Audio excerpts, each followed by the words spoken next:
Welcome to week 4. It's the Rams and the San Francisco 49ers. It's rivalry week here at House of Horns. Victor, it should be a good Monday Night Football matchup. These teams face each other in the NFC title game in January. It feels like a long time ago, but not that long ago. The Rams and 49ers. I'm hyped up for this one. I'm Gilbert Manzano, Rams beat reporter for the OC Register, LA Daily News, and always joining me, Victor Javier Corona, middle name. Victor, producer. Vic, how you doing today? I'm doing well. Thanks for mentioning my middle name. It's weird. I feel like the only time people mention it is when I'm in trouble. I remember my mom used to do the whole full name only when I was in trouble or something. But I'm doing well, man. I'm excited for this matchup. I was doing some research on it, and I remember seeing that Mike Kyle Shanahan had like a 6-0 edge over McVay, and then until they got to the NFC title game, and that's where McVay finally broke the streak. So I'm excited for this game. It'll be fun. It'll be on prime time, and I think the sides that are going to shine in this game is going to be the defense, as we're going to talk about. And you're going to mention who we're going to have on to I break was it gonna down. say, our guest from last week, Jose. I found out it's Okay. Jose Miguel Romero from the Arizona Republic. He had a middle name. That's why I'm going with middle name. But we kind of messed up. Our guest is coming up. We haven't asked Cam Inman, 49ers beat reporter for the Bay Area News Group, San Jose Mercury News. He's like me. We're technically coworkers, Victor, me, and Cam Inman. Right. He has a long name, Southern California News Group. He has a Bay Area News Group and a bunch of newspapers. But Cam Inman's been a long time 49ers beat reporter. I want to say since like the early 2000s. I forget. I've asked him before, but I haven't asked him about a middle name. That should be a tradition now with interviews that come onto the show at House of Horns. So Right. we didn't Let's get get that, that but started. that's the next step. But it is a good interview with Cam Inman. He'll be on in the next 10 minutes. He'll break down the 49ers, give us the latest on Jimmy G, NickBosa, and the rivalry between the Rams and the 49ers. So I'm excited about the guests. I'm excited about the rivalry week, Monday Night Football, prime time. But Victor, I feel like I'm missing something else, right? Well, there's so much that we need to get to in terms of the 49ers and the Rams here, but let me just go over some reminders here, some programming reminders real quick. We have the big giveaway for the shirt. Let them know about it real quick, and then I'll give the rest of the reminders. How about that? Definitely. That's another thing I'm really excited about is the AaronDonald Blitz T-shirt that we're giving away to a lucky subscriber of House of Horns, and I think we're at 150 or 149. I forget. 49 is kind of funny, fitting. Victor Yeah. here, but we're trying to get to 250 subscribers, and we thought a giveaway will help us get there. So the rules are just subscribe to House of Horns. Pretty easy, right? And then we'll make it a little harder. We just want you to ask us questions about the 49ers matchup. And I know that game's already coming up very quickly. So maybe you can ask us a question about next week's matchup, the Dallas Cowboys. Just find the way to interact with us in the comments. We posted a video of AaronDonald, the T-shirt, not AaronDonald, but AaronDonald. There is a video of AaronDonald, by the way, Victor, up there, and a nice green shirt from the locker room against like Arizona Cardinals. But look for the video that has our AaronDonald giveaway T-shirt and comment there. If you can't ask a question, if you're struggling with a question, just comment House of Horns, but make sure you're subscribed. So I know maybe the rules are a little difficult here, but we want to give somebody a T-shirt, and we already have somebody who had a question. So I'm gonna give him a little shout out right now. I wrote down his name. Where is it? Eduardo Mendez had the question on Cam Akers, and Eduardo, if you're watching, we're gonna answer your question after the Cam Inman interview. There you go. So just some, like we said, some friendly reminders. We had COMPAS on the beat the main show. All of us kind of participated there. We had so much fun for that show. We had a fictitious place which I was listening to What's Up Bulls, and they were kind of I heard they it. were kind of burying you there at the end of the show. So I think we need to make sure that we talk about that. But make sure that dropped the other day. And then you guys have combat compass coming up soon. Do you know yet? Because I know we haven't talked about this. Victor, you haven't checked. You're the producer of the show, I of all the know, right? shows. That's terrible. That's terrible It's on up my there part. already. But I know we have 4 different shows, on this Compas Yeah, on the Beat Network. But yeah, if you're into boxing, I gave my top 5 pound for pound list there you on go. there. And then Fernando had a nice, good segment on a white rabbit in the WWE world. So if you're into pro wrestling and boxing, check out Combat Compas. But yeah, we're busy with What's Up Bolts too. And then Compas on the Beat. Like I know you guys like to talk, or like to listen to us talk about the Rams here, but on Compas on the Beat, we talk about the entire NFL. So you're into all that. Like we had a nice video there of me and Fernando debating about the Eagles that he lost his Yes. mind, but people are watching. So yeah, plenty of content to choose from here on the Compas on the Beat network. There you go. So let's get to what we're here. We're here to break down the Rams and the 49ers game. So why don't we start off with news and notes from practice from you? Give us the lowdown of what you have for us. Yeah, after kind of a chaotic week, in week 3 about the injuries, it's similar. So you no surprises. Nobody came up with an injury report that you're thinking, oh man, here we go again. So it feels like the Rams finally got over that little hump of the injury bug, and it's still lingering until this week. But uh, the one that's notable right now is Darion Kendrick, the rookie cornerback who had a nice debut a week ago. I watched back that some of the highlights, man. That fourth down bat or pass break he had was critical in the game. For a rookie to do that was big.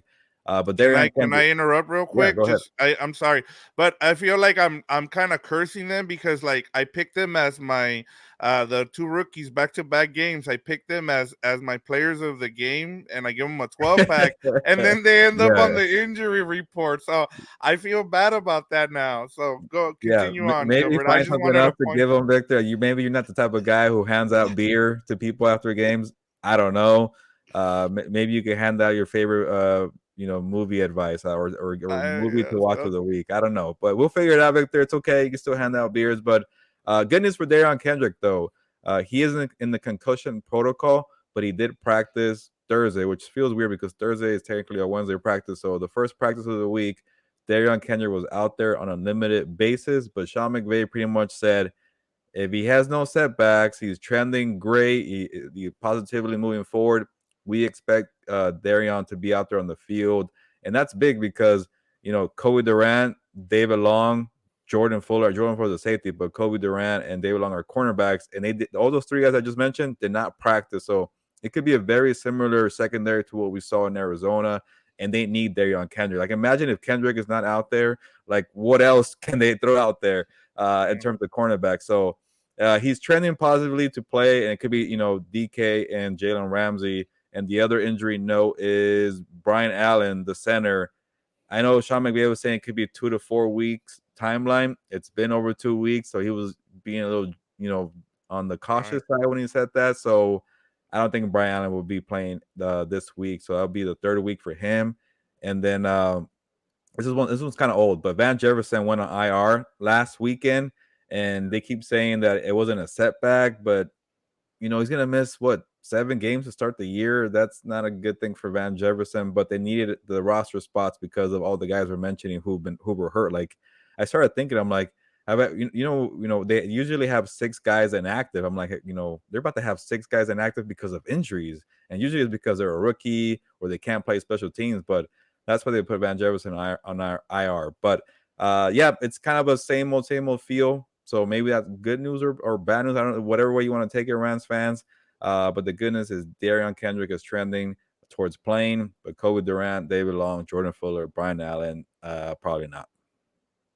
Okay, yeah, that's a good and I was gonna ask you about Jefferson because it just seemed like why didn't they why do you think they didn't put him on IR right off the bat, and why did they wait so long? Yeah, I think they were just guessing, like, oh, maybe like because you put somebody in IR, they're for sure out, 4 games, and then also too, like if you come back from IR after 4 games, you can't do that again, pretty much. Like if you go back on Right. IR, you're out for the season. It could be a small injury, and then you're done. So I don't think they wanted to use that one IR spot on Van Jefferson, a guy who's so critical. Like say something happens again, they didn't want to risk it. And then also, what if he does come back quicker? You don't want to wait to 4 games. So I think there was a lot of kind of bad guessing, I guess, on that part. But then when the injuries started piling up and you needed roster spots, like once you put Van Jefferson on IR, that created another roster spot for guys to come up. Like Lance McCutcheon actually played I Victor in saw that that. game, but it was more special teams. He didn't he wasn't out there as a receiver. But I think they just were guessing. Circumstances came up that they needed a spot, and then maybe Van could have been ready. Could have been ready maybe in 2 weeks instead of 4. But that's just kind of the way it broke for them. So they used it, and then we'll see. And then I know we're getting kind of late here, but we'll see what happens with Odell Beckham down the line. There's a lot of flirting going on every I'll ask single you week. about it on the other side after we get to our main Then interview here with Cam Inman, because I'm sure people want to hear this. So let's get to that, and then we'll come back after that, and then I'll ask you about Odell Beckham. How's that? sounds good. Cam Inman, the original guest of Compas on the Beat. Cam, welcome to the show. Let's get there. Victor, this next guest is very special to us here because he was the first guest ever on Compas on the Beat over a year and a half ago. So introducing the special guest, Cam Inman, 49ers beat reporter for the Bay Area News Group. Cam, how are you doing? And also hello to all your people on Twitter, Instagram. We're doing a triple cast here. How you doing, Cam? I think I'm doing all right. I know I'm doing probably better than the 49ers. I didn't lose anything in Denver, even though we were fearing for our life a little bit when we left the stadium about midnight and there were no Ubers around. So we had to walk about 2 miles into downtown along a creek. But it was just par for the course of a really bad night for the 49ers. So they're coming into this week 4 game against the Rams. Just trying to get over that. I think they've moved on past last year's NFC Championship game against the Rams. Yeah, Cam, we are on Twitter Space. So I think I'm muted. 2022 problems. I'm going to turn myself off. There we go. There Sorry about that. See, look at that. I'm trying to multitask. I got us here. I'm here. Gilbert Manzano, Rams beat reporter for the Southern California News Group. Twitter Spaces. Hello. But Cam, I feel kind of bad because I didn't check in on you from Denver. You're telling me this Long Creek story, but I did see you answering emails about Jimmy Garoppolo. I was reading your mailbag, so that's why I knew you were okay. Yeah. But so far, can we start with that, with the offense, Cam? Going from Trey Lance to Jimmy G, and I think you mentioned in the mailbag, which you should check out at the San Jose Mercury News Bay Area News Group, is that they've blown some leads. You went back to the Super Bowl against the Chiefs, the NFC title game against the Rams, and then they lost some leads to the Bears and the Broncos. It's all coming together, Right. Cam. But I guess how would you describe this offense? Is it a Shanahan problem? Is it a quarterback problem? Is it a Jimmy G problem? What is it to you? I think it's all the above. Let's just start with Jimmy Garoppolo because, Kyle Shanahan's taken a lot of heat this week, but I would almost think this is more of a Jimmy Garoppolo issue in that, he's on all the highlights for stepping out of the back of the end zone, right? And it's just not a good look. Now, you could take it many layers from that and say, well, Shanahan should not have called this play, backed up to the goal line and play action pass. The offensive lineman should have blocked better. Jimmy obviously should have a better awareness as a veteran quarterback. But that's just one of the bad plays. There was a fumbled snap at midfield. There was the fourth quarter interception, where he can't do that. Just if you want to go back to the NFC Championship game against the Rams, it was like the surrender interception. Okay, that's what happened in Denver. It happened in LA in the championship game. It's happened too often. He's going to miss open receivers. He can get crucified for that. But the offense as a whole, whether it's Jimmy Garoppolo or Trey Lance, has not worked well this season. And they have some new linemen in there. But you have so many stars still in place with, George Kittle came back last week, but that didn't necessarily help matters much. But you had DeeboSamuel there, Brandon Ayuk. You've gone through a few running backs that have been injured. And now you got Trent Williams, their star left tackle. He's out for a month or so. That's not good. And Cam, before Victor asks you about the offensive line, I know you're going there, Victor, but I don't want to get too far ahead just yet. But I just want to kind of step back real quick because I think I jumped the gun on the question for the offense because I wanted to kind of check the temperature of the team because that must be kind of a mental toll to put all your eggs on Trey Lance and say, Jimmy G, stick around but far away. We're going to trade you. And then you go all in with Trey Lance and then the injury happens. I'm sure, it was mentally draining for the team, I'm assuming. And then for Jimmy to do all that and say, hey, I want to come back still, give me a pay cut. I'll be ready. And he was ready. I don't know about the performances, but he was ready to go to play. Yeah. How about the mental aspect, Cam, of, from the team and from you seeing this as a reporter? From the team, a week ago, everybody was so happy Jimmy Garoppolo was there. Jimmy Garoppolo was happy. He had all the familiarity guys around there. He knew the system. Everything was great. They won a game against Seattle, which they rarely do. And now everybody's like, oh, no, now it's the same old Jimmy. You can't have it both ways. I think the 49ers kept Jimmy Garoppolo. Yes, he took the pay cut. There was no other great option out there for him to go. He set himself up where 2023, he kind of can control his own destiny, but he's going to have to play well to go where he necessarily wants at a good price. You could sense there's frustration building within him and Kyle Shanahan. And that happens after any loss. So it's hard you don't want to overreact. They've been through so many ups and downs since 2017, since they came in. I mean, there was frustration from the get-go because everybody wanted him on the field and they kept him on a bench for a month until he got in the game. And this is 2017. And he flew the ball right wherever he wanted to go. They went 5-0. Everything was great. And so he kind of channeled that after beating the Seahawks, saying, yeah, because the game plan wasn't necessarily tailored for him. I don't know what game plan that was tailored for in Denver, because nothing was clicking. Their third downs, they were 0 for 9 before they finally got a third down conversion. You had turnovers. The defense was playing lights out, but they weren't getting any takeaways. And so, like, anytime we do these post-game wrap-ups and the team loses, they're going to talk about the penalties. They're going to talk about the turnover ratio. They're going to talk about their lack of plays. If you look at the other team that won the game, nobody's making any excuses. Nobody's pointing to your penalties. Nobody's pointing to your turnovers. They're talking about how they made plays. So basically, you got to make more plays. Yeah, Cam, and I wanted to ask you about the offensive line. I know that, as you talked about, was there a change from going from Trey Lance to Jimmy G in terms of the offensive line? And I know you talked about Trent Williams having to miss some time now. Can you touch on like, everybody has a right tackle issue in the league for some reason? So can you touch on Mcglinchey? Am I saying yes? Yeah. And Mcglinchey. Yes, and how he's been doing this year. So, they entered this season with a lot. By the way, I turned off the Twitter Spaces because I just saw that. I'm sorry. It's just okay. Anyhow, well, so Mike Mcglinchey was coming back from a really serious injury last year. He missed half the season, and the problem with Mike's career is there will be one or two plays a game where he'll mess up, and everybody will just destroy him, and it'll get in Mike's head a little bit. But then you go back and watch film and go, wow, this guy's actually a pretty good run blocker, pretty solid right tackle. I mean, everybody thinks an NFL offensive lineman is perfect. They're going to play all 60 plays flawlessly. The one time they screw up, everybody will harp on them and say, go get a new one. It doesn't work. There's no NFL offensive lineman store just sitting there. I mean, the college football is not producing great linemen. So they produce good linemen. It's up to NFL teams to coach them up. And right now, that's what the Niners are trying to do, because rather than go in free agency and try to go to the NFL offensive lineman store where there wasn't any, maybe there was one or two, but they were already paying a lot of guys a lot of money at other positions, right? And you're paying Trent Williams the highest salary ever for an NFL offensive lineman. Okay, so he's your stud at left tackle, or he was until he hurt his ankle the other night.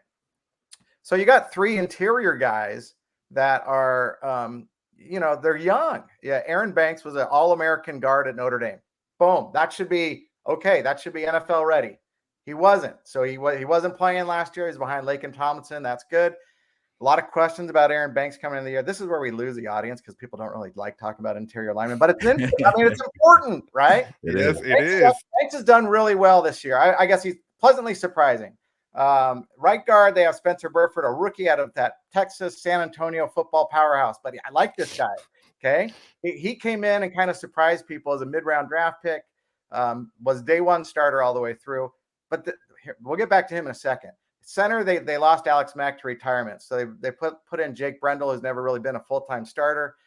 So one of the big screw-ups Sunday in Denver was Jimmy Garoppolo fumbled a snap. Well, that's the first thing you got to do in playing football is take a snap.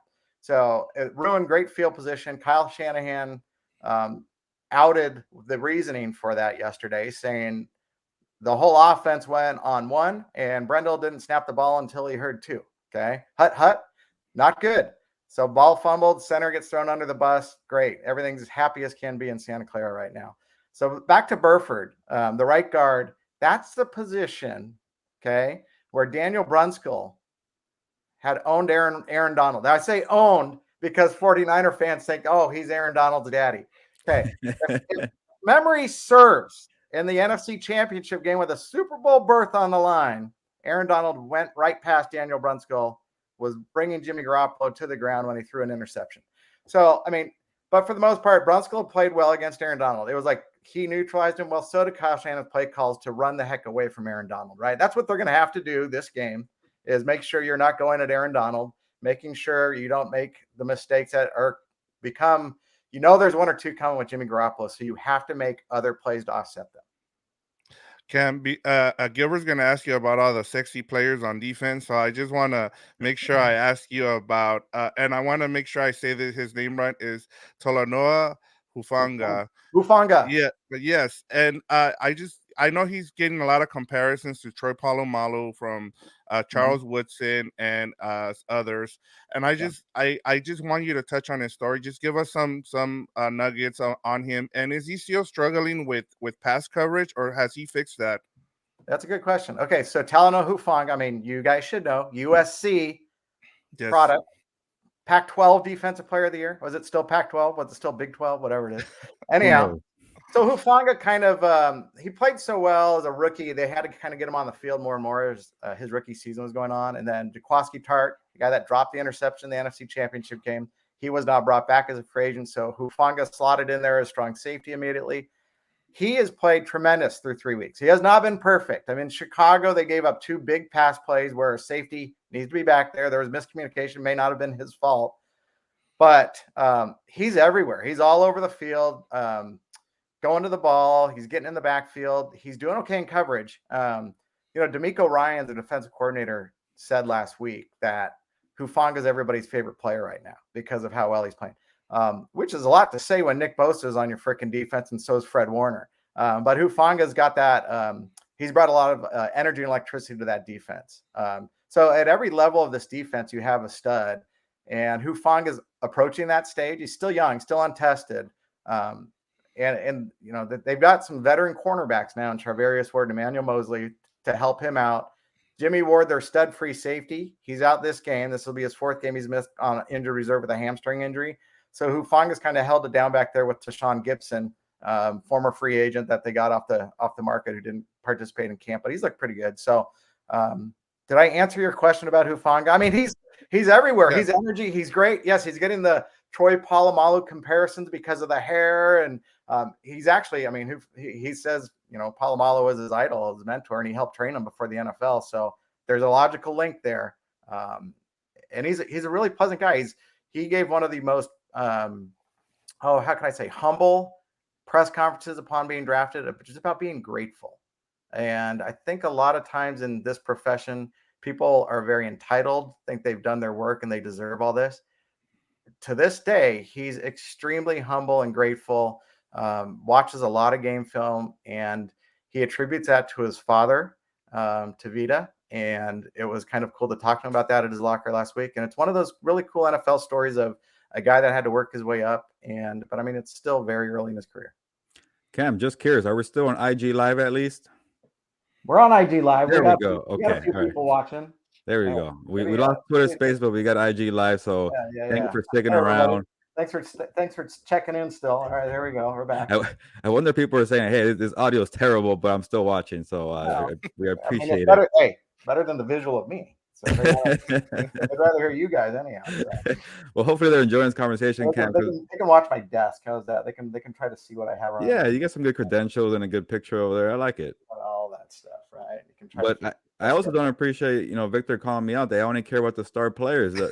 Your followers on Instagram think I only care about NickBosa, which might be true because I like watching the workout videos of NickBosa that you have on TikTok. That's where you get that's where I get the million views or whatever. That's where we gotta get the viral stuff.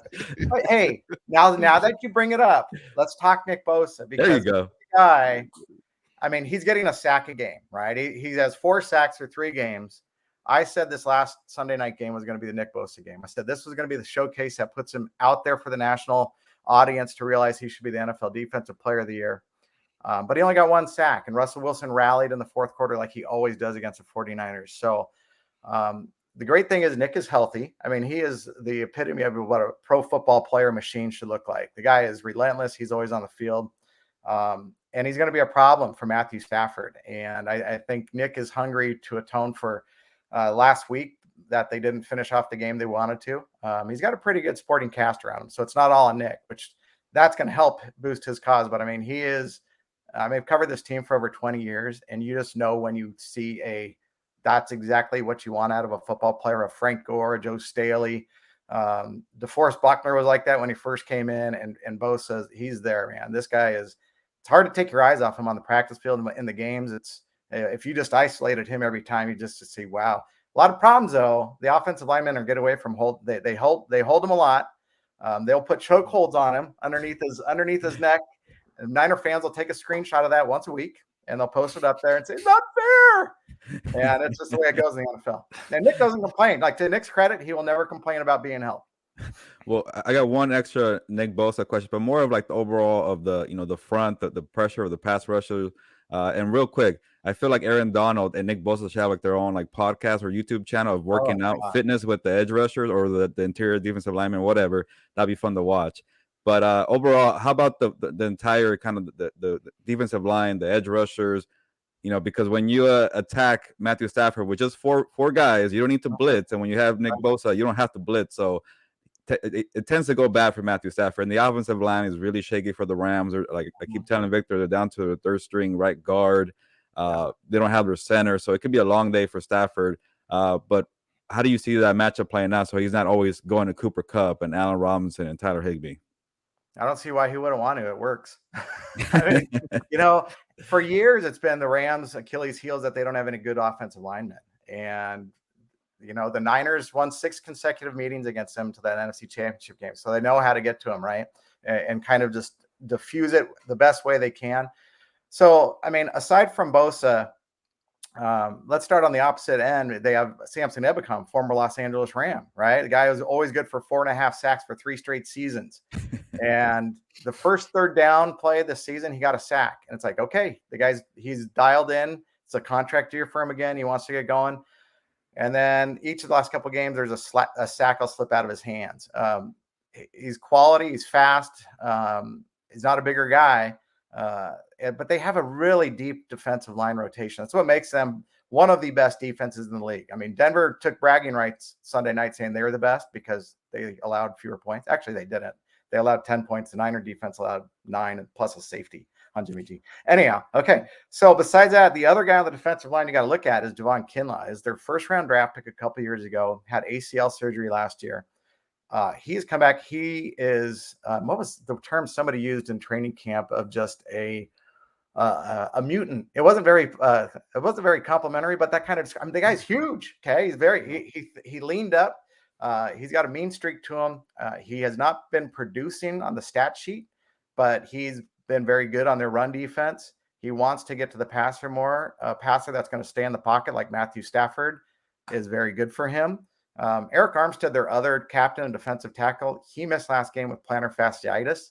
Tried to give it a go, which means, in my mind, he's probably saved himself for a bigger divisional game against MatthewStafford and the Rams. So I would expect him to go. They got they had about 10 or 11 deep. Now they have, 1 or 2 guys are injured. So it is something to reckon with. And last thing, Cam, we'll go out with this note here. And I know the 49ers have a bunch of other problems, so maybe they're not even thinking about it. But this Monday Night Football game, in Santa Clara, Levi Stadium, where the Rams haven't won since 2018, it's been a while for them. Are they going to be thinking revenge, payback for the NFC title game? They had that game, a drop interception away. Sorry for the 49ers fans that are listening on IG Live, but is there going to be a whole, we got to get this game? Sorry about that. No, you know what? So the whole a revenge tour thing, that was on the Niners' minds after they lost the Super Bowl, and that kind of backfired where it's like, oh, let's get payback.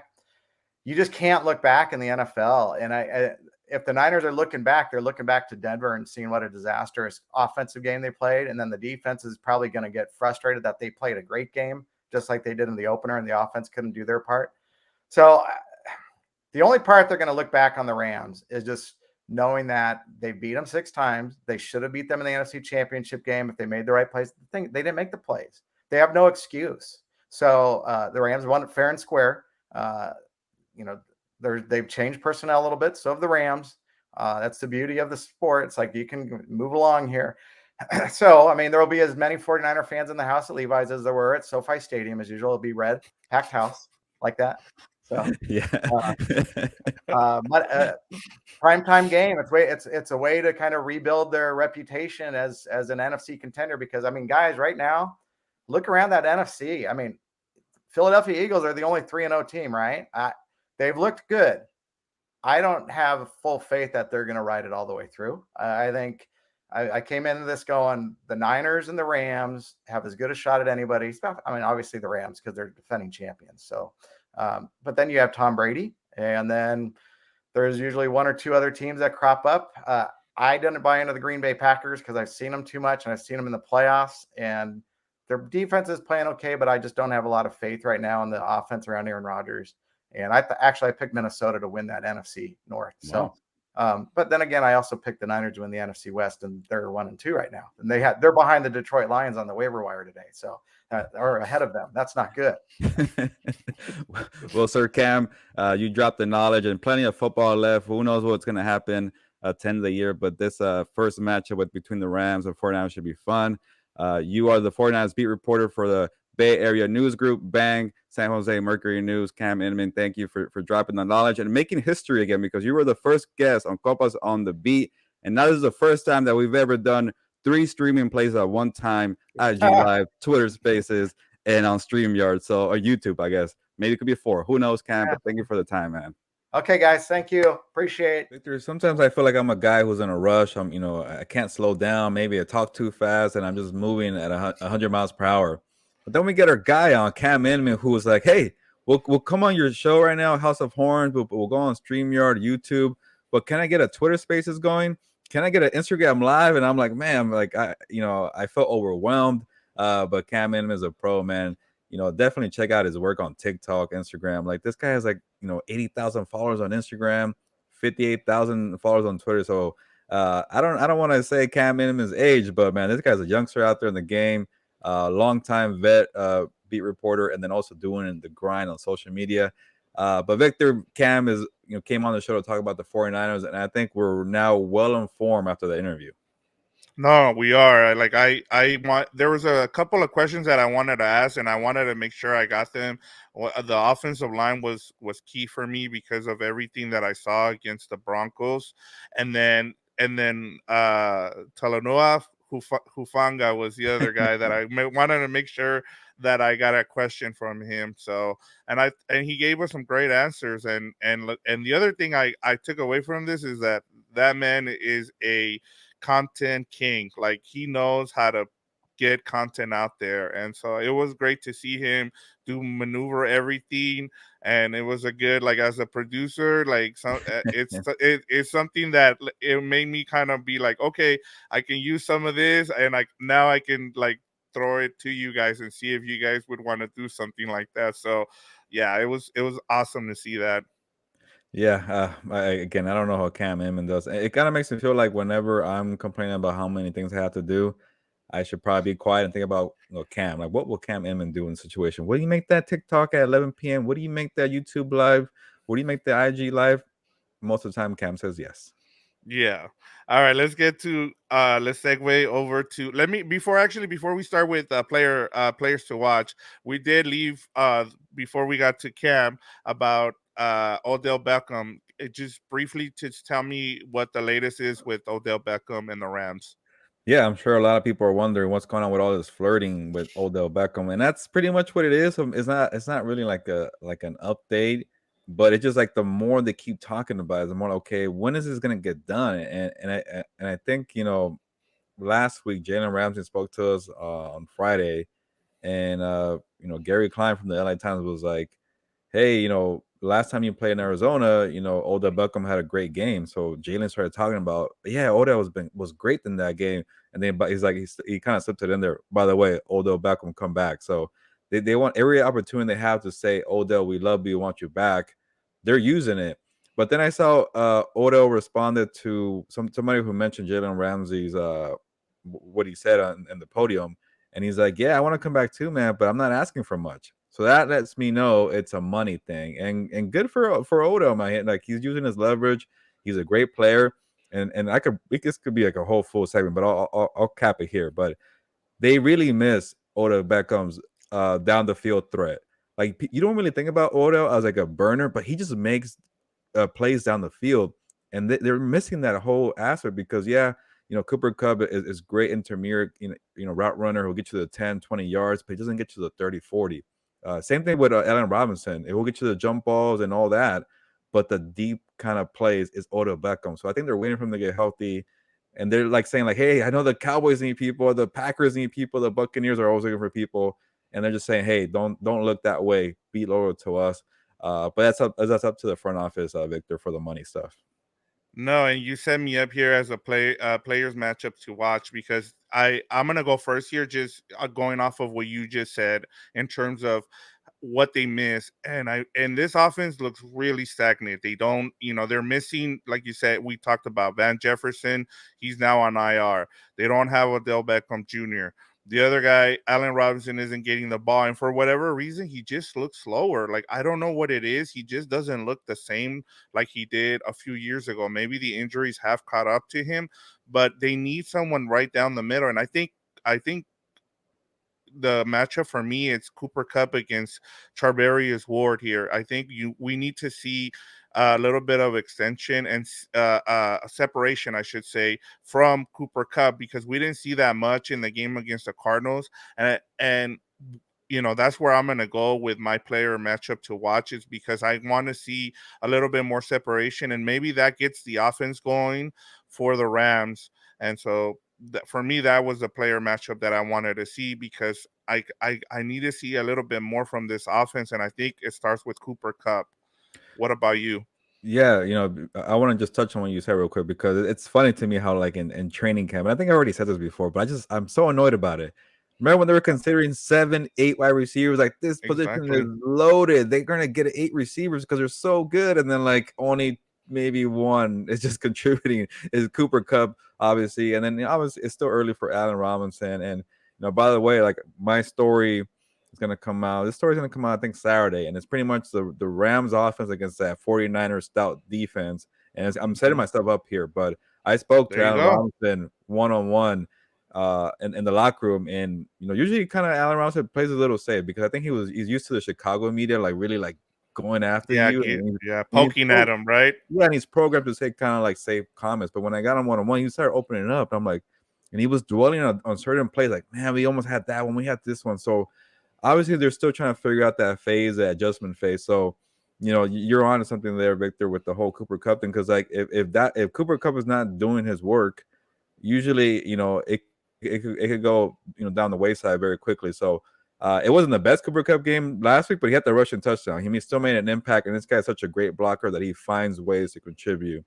But speaking of blocking, Victor, my player matchup to watch, that story that I'm talking about between the Stafford and NickBosa element, it's pretty much on the tackles.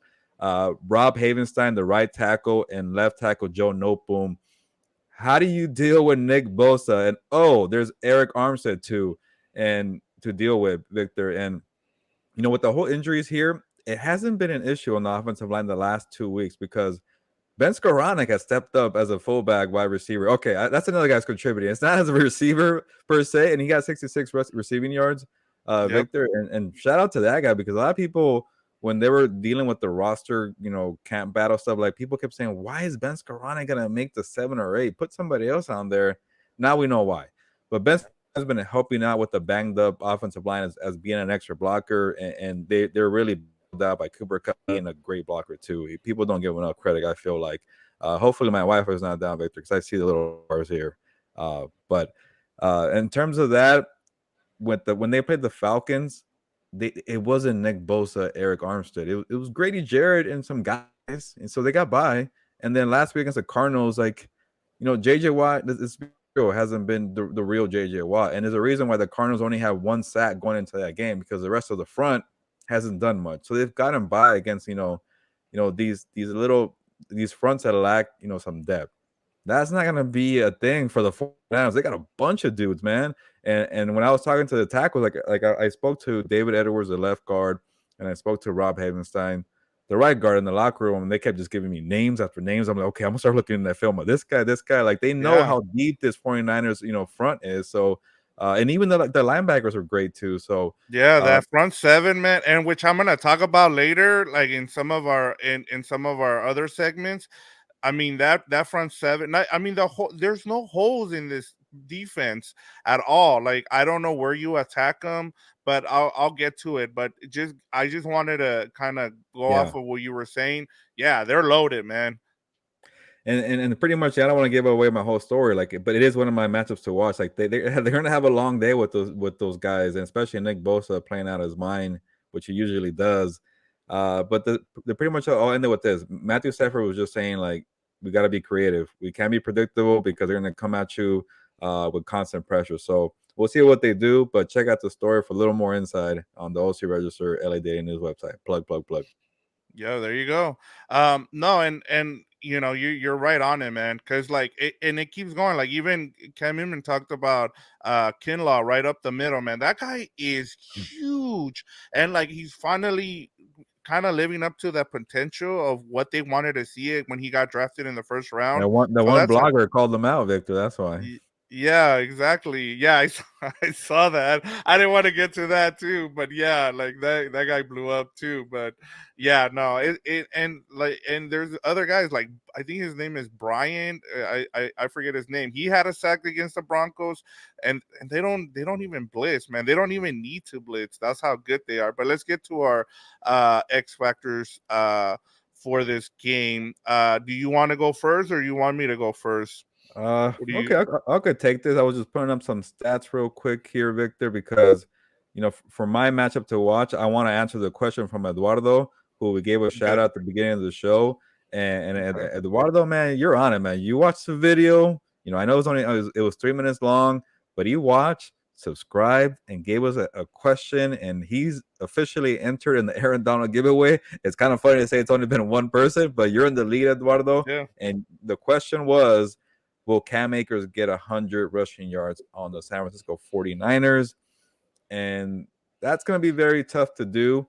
But the reason why I was looking up some stats, because I'm not really a analytical guy, analytics numbers guy, but I do like checking Football Outsiders for DVOA because their metric is I was about gonna efficiency. say you're not in on the whole DBOA and all that stuff. No, And I like that they make it simple. Like, it's like, okay, you put everything together for a category and it becomes a DVOA. I'm still not even sure what the metrics are, whatever. It's like PFF, I can't say it, Pro Football Focus. Sorry, right, their grades, like, even though they're not really a letter grade, they're numbers, but whatever. I don't know what right. they mean, but they have a reputation for telling you this is how they stand, this is what they do. So I was trying to check out the Rams Russian defense DVOA, and they were fourth, which is a little surprising because they gave us some big yards to the Bills, but they've been very efficient about it.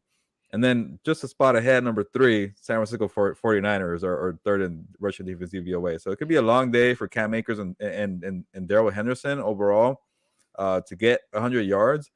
But I could see Cam Akers being productive, and I'm already blanking. Yeah, because this is the X factor, right? It wasn't players Yes, to watch. yeah, Okay. yeah, no, X Factor, yeah. I got the category, but X factor. So I'll say it this way. Okay, now that I know it's an X factor, I don't think Cam Akers will get 100 rushing yards. But look what he did last week. He didn't need 100 rushing yards. He had 66 rushing yards. He made an impact. He gave a spark. He had a burst. He pretty much was showing what he was, at least to my face, showing what he was doing in training camp. Like he had the extra burst. He had the threat of actually taking one to the house, and he did for that rushing touchdown for 14 yards. But it wasn't a crazy 120 yards rushing. So in terms of an X factor, I think he could be productive. And that's a part of the thing about being creative, Victor, what MatthewStafford was saying, like, hey, you can't just sit back there for 5 seconds and throw the ball down the field. You need some rushing yards. And I think Cam Akers will provide it. It won't be 100 yards, but it will be enough to kind of, just mix it up and have some balance. No, and I like your pick there because I mean in that third quarter he was a difference. Like we talked about during the post game show, he took over that game in the third quarter. Yeah, he had the fumble, but in that third quarter, when they really needed a spark, he's the one that provided the spark. So I can see that, and they're going to need it against a really good, stout defense. For me, it's going to be the linebackers. It's going to be Bobby Wagner and Ernest Jones, either one of them. One of the things that I was kind of doing some research on this, and I noticed that the way Kyle Shanahan has been able to be 6-0 before the championship game against Sean McVay was because, he was able to expose the weakness of the Rams defense, because they didn't have really good linebackers. Well, now they do, and and you add the fact that Trent Williams isn't going to be there for the 49ers, and a banged up young offensive line like Ken Ingman told us about. I think this is where those linebackers are going to kind of eat in this game, and this is where they're going to make a big difference. I think they're going to have to double team AaronDonald, and guess who's going to be there? Bobby Wagner and Ernest Jones to pick up some the running game. And I don't think the running game is going to do well for the Niners, because they're like Cam Ingman talked about, they're still young and they're having problems, getting used to Jimmy Garoppolo, because he wasn't even there during the offseason. So that's the other thing. So for me, that's who the X factor is going to be, are those linebackers, not that they actually have legit linebackers. And I'm glad you mentioned that, Victor, because I actually spent the last couple of hours before I came on writing about Bobby Wagner, because going off of PFF, there we go, I said it better this time. There you go. I just saw the grade for Bobby Wagner was like at 84.3. I'm like, oh, that's his best one of the season, and I was okay, well, what is he doing differently? And I started talking to Tyrell Lewis, the outside linebacker for the Rams. He's like, he's getting comfortable now. Like he's always been around the ball, Bobby Wagner. But now he's playing, without thinking about it, because he has to worry about the scheme. I'm new here. Call the play. Is this guy in the right spot? Now he doesn't worry about that. He's being comfortable. Now he can make plays faster. And I think that's what Bobby Wagner is doing. And that's a great point, Victor, because Bobby Wagner is new to the rivalry. He was brought in. Like, I think Bobby Wagner wanted to join the Rams, but when he said, hey, come after me. I know you lost some money you still have money from the Von Miller missing out there. The Rams were like, didn't hesitate, because like, oh, we could fill this void here of the Kyle Shanahan problem that we have every single year. And I think Bobby Wagner will get to show that. And that's my story coming out, which is Friday. Yeah, Friday. I'm losing days, track of the days. Friday, Bobby Wagner at the OC Register, how he's getting comfortable in this scheme and why he was brought in for these moments like Monday Night Football. I think part of the thing that's messing you up is it's on a Monday, and we're like a day behind now because of it. So it's supposed to be Wednesday today. Yeah, exactly. Yeah, I even had our mutual friend Alonzo hit me up about, hey, when are you putting out the podcast? And like, I'm used to it on Wednesday. There you go. Yeah, there you go. So yeah, let's get to keys to the game. Do you want to go first, or you want me to start that off for us? Yeah, no, I'll go quickly here on the keys to the game, because I already mentioned Tyrell Lewis. I feel like get a little more pass rush going for these guys, especially Jimmy G. He's not okay. Let's be real. He doesn't have the highest ceiling. He doesn't have a lot of physical gifts, but you know what he does well? He gives his playmakers the ball where it needs to be. He gives them opportunities to make plays. DeeboSamuel, George Kittle. So put pressure on Jimmy G not to react that quickly, and because he kind of has muscle memory. He's been in this scheme for a long time. I know he struggled last week, but maybe another week he'll figure out what he used to do. So don't allow Jimmy G to give it to his players. Tyrell Lewis had a nice sack last week against the Cardinals, and I was very impressed with it. And I think he had a couple more plays he kept telling me he wanted to go and get back. But if he's doing well, if you're getting pressure with AaronDonald, I know he's more interior guy, but if you get Justin Hollins to contribute more, and obviously Leonard Floyd and Takk McKinley, then that could go bode well for this defense overall. No, yeah, and I agree. I mean, that's where I think they need penetration outside of, because AaronDonald's going to open up things for you, and so where you can create some of that pressure without having a blitz with Bobby Wagner and Ernest Jones is you can use some of the guys on the outside there to be able to put some pressure on Jimmy G, because he's not going to move around like you talked about. So you want to be able to keep him inside the pocket there, and then maybe pours him into another safety. Maybe he runs out of the end zone again, or something. End racism, right? yeah, exactly. But for me, this game comes down to Matthew Stafford. Like, are we going to get the game manager that we saw against the Cardinals? I think that's going to be the key. If we get that, because these two defenses are too good. You're not going to be able to move the ball like you're used to. You're not going to be able to push the ball against the 49ers defense. They're loaded everywhere. And so if you're able to manage this game and if he doesn't turn the ball over, you take this as the win for the Rams. And so for me, I think the key is for Stafford and to manage this game and just get through it, man. Like as long as you're not the one giving points to the 49ers, you should be good in this game, because I think the Rams defense can take care of some of that for you, and they can cause some of the turnovers. You don't want to be the one who gives the ball away. And we've seen the other thing that we've noticed is that teams aren't blitzing him like this year. He's like the lowest blitz quarterback in the league, and that's because they know that he's really good at when he gets blitzed, and so they're just like they're letting him be surveyed. Because the other thing, we talked about the whole Odell Beckham thing. They don't have dudes who can cross some of those routes and kill you. They're pretty much they're gonna give Cooper Kupp some of those yards inside, and that's it. They're not going to let him beat you deep. So, until you get some of those guys healthy, I think you're gonna have to win these games by letting Matthew Stafford manage games. Yeah, and the other thing too, like the offensive line is banged up, so like they're not having the cleanest game. So if you get pressure with four guys, you play zone defense. That's the way they're going to attack. They're not going to blitz when they don't need to. But the key thing, Victor, here, just to go off of what you said, is like you can't do what you did last week, where you get into the red zone or goal to goal situation and you settle for field goals or whatever. I think they were maybe in the red zone 3 times and they didn't get a touchdown. So the one touchdown came out that maybe that was the Cam Akers one was, but when they were in goal to goal situation a couple times and they didn't get it. So when you're in that area, go ahead and get a touchdown instead of field goal, because you don't get many opportunities against the 49ers. No, and they're gonna make you punt. I mean, look, the guy last week that should have been the MVP of the game should have been the Broncos punter, because that guy kept putting the ball inside the 10-yard line instead of Russell Wilson, who ended up getting the game ball for whatever reason. But yeah, like field position is also going to be huge in this game too. So, but yeah, you're right, man. Like it's going to come down to that. Like you need to score when you're in the red zone, touchdowns. Let's get to our fantasy football and betting spotlight. Let's start with betting here. The Rams come in as a plus 1 point.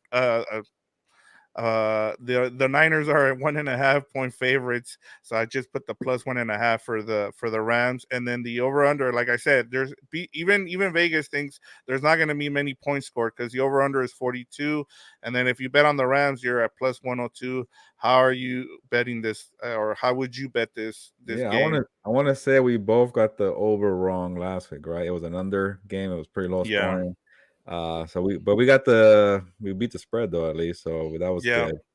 But yeah, I the Rams being, it's funny, Victor. I'm gonna get into it when I get the prediction, but like I usually kind of wait to like really get into predictions because I want to hear what you have to say and then kind of bring it together with my notes. So after we went through, I'm like, do the Rams deserve to be the underdog? I know the 49ers are going through their injuries and all that, and they're at home too, but I don't know. I think it's also kind of a pick 'em too, so maybe it doesn't matter. But I don't know if the Rams feel like the underdogs. I'll say that before I give my prediction.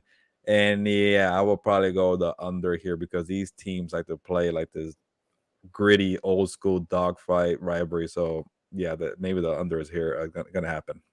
Yeah, I'm with you here. I hit the under on this one. I don't know where you're going to get points from. Like I said, I think I think a defensive touchdown might win it in this game, or maybe it's going to be a field goal game where it's like 9-6 or something, because these defenses are really good. And like I said, we talked about earlier with the Niners offense, where are they going to get their points? Jimmy G wasn't there the whole offseason, and he's trying to get into it. And yeah, he knows the offense and everything, but you're going from a guy that was a mobile quarterback to someone who needs to stand in the pocket.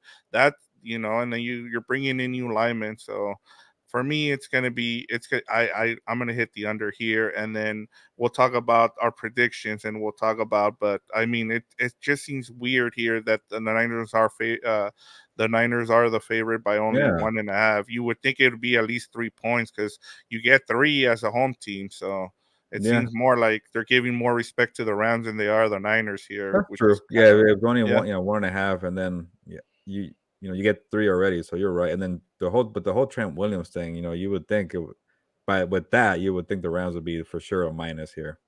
Yeah. All right, let's get to our fantasy player. Do you want to go first or you want me to go first? I'll take this, and I don't know how much thought I put into it because these are always hard because you can't Yeah. pick Cooper Kupp. Like, that's too easy. And then Yeah.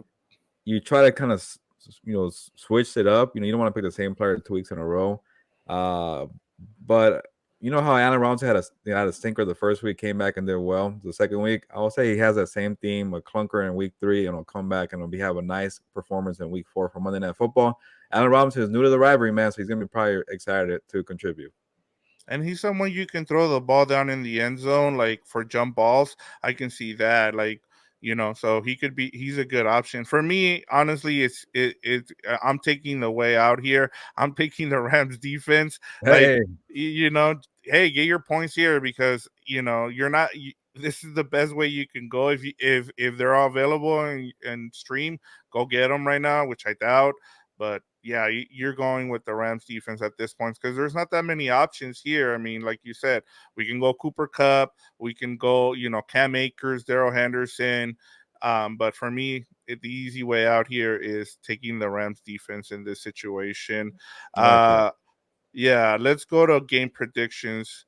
How do you see this game coming out? Yeah, I was kind of making fun of Sean McVay in my story today. He's like, yeah, like he refused to say like these games are all the same, like, but they feel like they're all the same. He's like, no, each game is different. I'm like, well, like they always feel like there is smash mouth football, old school, but whatever, Sean McVay. But I'm gonna keep going with that theme there. And the biggest thing we touched on, Victor, was like, the passing, for the 49ers is struggling right now. They can't get their playmakers involved. They're going from Trey Lance or Jimmy G, and it's throwing everything off. And they haven't cracked 200 yards passing in a game this year, so their air attack is not doing well. But they always do well in rushing. I think they're averaging 151 rushing yards per game. I think they were a little off last week, but with the first 2 weeks they went off. So they still have that element. But you said it, Victor, earlier in this episode. They have Bobby Wagner and they have a second-year Ernest Jones, and they don't have Trent Williams to help out with that, that rushing attack. That is where I lean with the Rams because I wanted to go 49ers. I felt like, okay, they're at their house. They've beaten the Rams 3 years in a row at Levi Stadium. It doesn't matter who's at quarterback because they just play each other tough. It doesn't matter who's on the field pretty much. So, but when you think about that, and I know the Rams are also banged up, but I feel like this defense is gonna do well. Maybe with MatthewStafford might have a problem with Nick Bosa. That was why I was gonna go maybe with the 49ers because the Nick Bosa element is probably terrifying for MatthewStafford. but Yeah. but you think about all the elements here. So I'm gonna go still old school, low scoring affair, but I'm gonna go with the Rams again, 17-14. Obviously they're underdogs, so they cover just by winning. All right. Well, we're finally gonna have our first disagreement Oh, here. here we go. I Okay. think, I think you covered it at the end there. Like I kept like as much as I wanted. Like I broke everything down. Like I did this whole episode, and one of the things I still came back to was Kyle Shanahan owns Sean McVay in the regular season, and Yep. that still had. And I think it doesn't change. It just for me when I looked at this, it was he's still going to find a way to run the ball somehow, and he's going to make sure that he doesn't make the same mistake he made with Jimmy G against the Broncos, and he's going to make sure he becomes a game manager, kind of like what I talked about with Stafford. For him to be for the Rams to win the game, that was my key. For I think what actually happens here is Shanahan's going to actually employ it with Jimmy G, and they're going to be able to run the ball like you talked about, and I think they're going to pull out the win. For me, I have it as a 13-10 game. It's Wow. going to be low scoring, like super low scoring. I don't see how they score. Like, I think a defensive touchdown is going to win it for the 49ers. Somewhere, some way, they're going to come up. That defense, like, I looked at 2 of the games, and they're just fast, man. They like, as soon as they cover so much ground so fast, like, it's just suffocating. You're watching it and you're like, the guy looks like he has a bunch of room, and all of a sudden it just closes, and you're just like, how the heck did they get there? And that's the kind of defense that they have. And we knew, and people have talked about this, they have a Super Bowl winning defense. The thing is, can their offense hold up? And I think, for at least for this game, they do. Like I said, 13-10 is what I'm going to go with. Yeah. But before we go, give us your final thoughts, or can you plug some of your story? Well, I just wanted to say, going off of yours, I was thinking, like, man, you think only the Rams are going to get only 10 points, but it was a couple of weeks ago they got 10 points against the Bills, and that defense is not as good as the 49ers even, and they're on the road. So it's a bold one, Victor, but I'm glad we're finally disagreeing here. I thought 17-13 was low scoring, but you got 13-10. But yeah, I wanted to lean heavily on the 49ers, but I just couldn't figure. I just don't think what I saw on offense last week, I just like, can they do it? I think the Rams can at least score more than those guys. It could be a low scoring, but again, we'll find out. And it's a rivalry game. Yeah, so it's a rivalry game. It doesn't matter who's at quarterback, to be honest. So you're right there, Victor. That's going to be intriguing. But overall, another good show with Cam Inman joining us to break down the 49ers. Again, we have the AaronDonald giveaway T-shirt. Check out the video for the rules there. Just comment House of Horns or give us a question, whatever. Just make sure you're subscribed. We want to get to 250 subscribers, but I pretty much plug a bunch of stories. My Monday story for the preview will be pretty much on the rivalry between Kyle Shanahan, Sean McVay. I'm sure it's been done 130 times, whatever, but I'm going to try to find a new wrinkle to it because it's always a fun topic to talk about because, yeah, like you mentioned, Kyle Shanahan has owned Sean McVay, but Sean McVay got the best of him in the NFC title game. When it mattered, and then also Kyle Shanahan was, pretty much his boss in Washington with his dad. So it's just a fun kind of story to revisit. I've never written the story, so I thought, okay, why not? So I know I'm rambling here, but thank you guys for watching House of Horns. If you're reading my stories on OC Register, thank you for that. If you're following my work on Twitter, and we're trying to help you guys out with giving you an AaronDonald t-shirt. But Victor, is there anything I missed here before we say goodbye? Nah, man. Make sure you go and check out all his stuff. We're gonna have a post game show for you guys following the game on Monday night. I don't know how we're gonna do it with Gilbert and Santa Clara at Levi Stadium, but he's gonna give us 10 to 15 minutes. Last week he was gracious enough to give us 20 somehow, and they wanted to kick him out, but that's that story's for another day. But thank you for listening and for watching, and like Gilbert keeps saying, man, thank you, for checking out his stories, because he does put a lot of work into this, and he's there giving you guys as much content, especially those interviews. Those post-game interviews are big, and they do really well. So you lead us out of here, Gilbert. Yeah, and I just want to say, we're gonna go live after the game. But if you can't stay up that late, I know, Victor, you're not a late person now, but I'm forcing you now to be for this game. You can always watch it on YouTube. Just look it up on their or uploads or live streams and get it there. So I know more people are hearing about us and watching our work. Thank you for that, and hopefully you enjoy it. But on that note, it's on the Monday Night Football. Santa Clara, not San Francisco. Ya nos vamos, pues vámonos.